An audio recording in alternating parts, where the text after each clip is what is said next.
Yesterday, top global bankster criminal Janet Yellen appeared before the House Financial Services Committee in the US Congress. As she was speaking, someone held up a sign which simply said, "Buy Bitcoin," before he was removed by staff on the basis that holding up signs encouraging people to take control of their own financial futures is probably a terrorist act. What was interesting about all that was that Janet Yellen at the time was saying about how the Federal Reserve, which I might add is neither federal nor has any reserves, was actually the most transparent central bank in the world. Yeah. And clearly, as a transparent organisation, there's no need for an audit of them. This is frankly laughable. The Federal Reserve and pretty much all the central banks around the planet, which are mostly controlled by a small group of families, continually refuse to let anyone look too closely at them.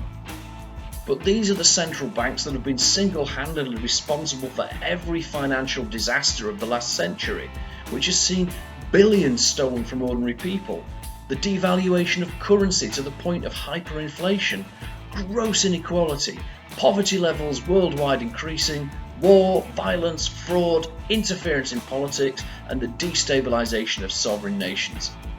In comparison, Bitcoin is a completely transparent, fraud-proof, immutable, and cost-effective virtual currency and store of value.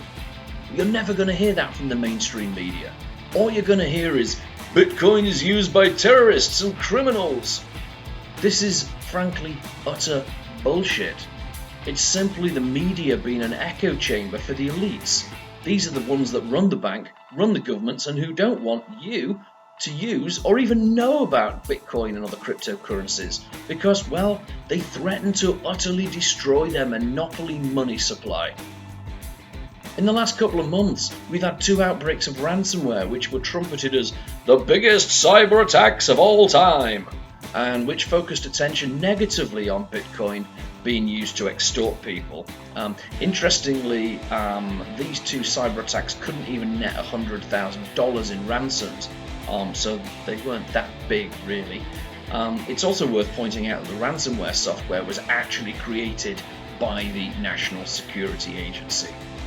Thanks, guys. What's an agency that's supposed to be doing providing security actually doing creating ransomware in the first place? Maybe it's because we live in a crazy upside-down world where the majority of people utterly fail to realise that they're living in George Orwell's dystopia, that this is actually continued to happen. The bankster globalists already control most of the wealth on the planet through their debt-ridden junk currencies like the pound, the dollar and the euro, which they create out of thin air and then lend at interest to you, to governments, whoever. They love it to lend it to governments because the governments then promise to tax the population to death. Not only you, but your kids and your grandkids for many generations to come. Most people in the UK, where I live, give around away 45% of their income to the government in the form of taxes. That's direct and indirect. Well, that's okay, right? Because they do great public works. Does anyone in Britain honestly believe that? We've got a health system which is in meltdown, and it's piece by piece being sold off to private companies for a profit.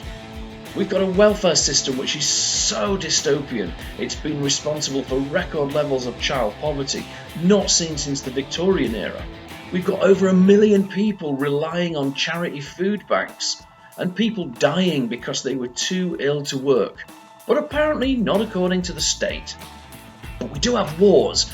Wars are good, wars are really expensive, right? Hey, let's spend £100 billion on a shitload of nukes. That's a really great use of your money. Or, hey, how about we give the Queen another 6 million? Bless her, she's down to her last billion. Or how about we give $1 billion to the Democratic Unionist Party, a bunch of creationists who've got 10 people propping up an illegitimate government that nobody wants. All of this is austerity, and it's down to the banking system, which controls the government. The banking system in itself is a complete scam and a Ponzi scheme. Most people will never, ever be wealthy. and most families live paycheck to paycheck in this completely unfair and frankly criminal economic system run by a cartel of private banks. But some people are starting to wake up to the scam and are looking for alternatives. Bitcoin and cryptocurrencies offer one of the best alternatives to the financial fraudulent system that we have. Unlike the Federal Reserve and the other central banks, they're already utterly transparent. They can't be defrauded. No central body owns it. There are no fat cat CEOs out to screw you. And the system allows absolutely anyone, yes anyone, even the 2 billion people on the planet with no access to financial services, a chance to be free of the terrible banking system forever. So I encourage you to follow in that guy's footsteps. Hold up a big sign wherever you are and encourage people to buy Bitcoin. Let's get rid of the evil central bankers forever.